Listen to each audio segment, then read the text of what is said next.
Hi friends, welcome to my channel Kalyani Vlogs and Cooking. இன்னைக்கு காளான் வச்சு ஒரு மசாலா போட போறேன். காளான் ஒரு பாக்கெட் நல்லா கழுவிட்டு இந்த மாதிரி வெட்டி வச்சிருக்கேன். ஒரு தக்காளி, ஒரு சின்ன பெரிய வெங்காயம், 4-5 பூண்டு பல்லு, கொஞ்சம் கருவேப்பிலை வச்சிருக்கேன். இப்போ கடாயில ஒரு 4 ஸ்பூன் எண்ணெய் ஊற்றி வச்சிருக்கேன். கடாயில 4 ஸ்பூன் எண்ணெய் ஊற்றிருக்கேன். காயட்டும். இந்த உளுந்தும் சோம்பும் போட்டுக்குவோம் மசாலைக்கு. உளுந்து 1 ஸ்பூன், சோம்பு 1/2 ஸ்பூன் போட்டுக்குவோம். பொரியட்டும்.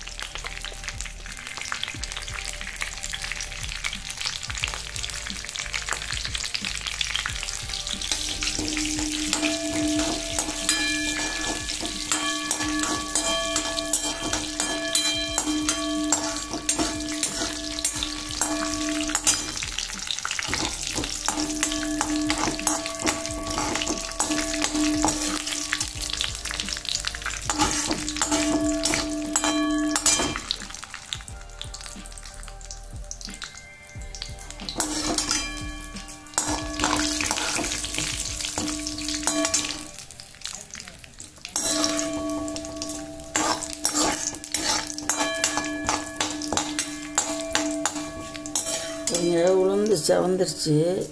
இந்த அளவு வந்தால் போதும். இப்போ கருவேப்பிலை, வெங்காயம், தக்காளி, பூண்டு நறுக்கி வச்சுருக்கிறத போட்டுக்கலாம்.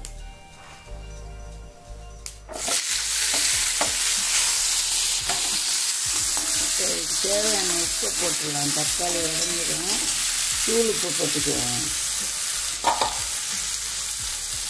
ரொம்ப கொள்ளாது காளான்னு ஒரு 1/4 ஸ்பூன் கொஞ்சம் கூட போட்டுக்கலாம்.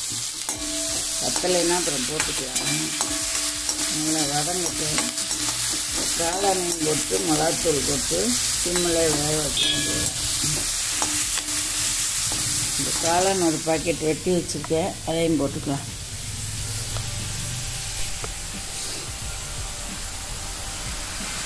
இந்த காளான் அதில் போட்டு கொஞ்சமாக ஒரு 1/4 ஸ்பூன் மஞ்சள் பொடி போட்டிருக்கேன். அதை கிண்டிக்கலாம். அந்த 5 நிமிஷம் வதங்கிச்சு. நான் சாம்பார் பொடி 1 ஸ்பூன் போட்டுக்கிறேன். ரொம்ப காரமாக இருக்க வேண்டாம். 1 ஸ்பூன் இடம்ப போட்டிருக்கேன்.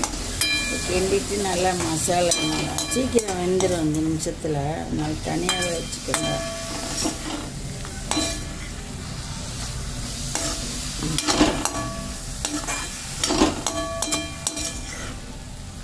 சிம்மில் தான் வச்சுருக்கேன். வேகட்டும். காட்டு வேகட்டும். தண்ணி எதுவும் ஊற்ற வேண்டாம். அதுவே நல்லா வந்துடும். உப்பு போதுமானு பார்த்துக்குவோம். பாருங்க, காளான் மசாலா ரெடி ஆயிடுச்சு. காளான் மசாலா ரெடி ஆயிடுச்சு. இப்போ ஒரு பேசினில் எடுத்துகிட்டு காட்டுறேன். அதுக்கு தண்ணியை ஊற்றலை, நல்லா ட்ரை ஆயிடுச்சு. 5 நிமிஷத்தில் வெந்துடுச்சு. ஆஃப் பண்ணிக்கிறேன். பாருங்கள், காளான் மசாலா ரெடி ஆகிடுச்சு. இது போல் நீங்களும் செஞ்சு பாருங்கள். உங்கள் லைக் அண்ட் கமெண்ட்ஸை ஷேர் பண்ணுங்கள். மறக்காமல் சப்ஸ்கிரைப் பண்ணுங்கள். தேங்க்ஸ் ஃபார் வாட்சிங்.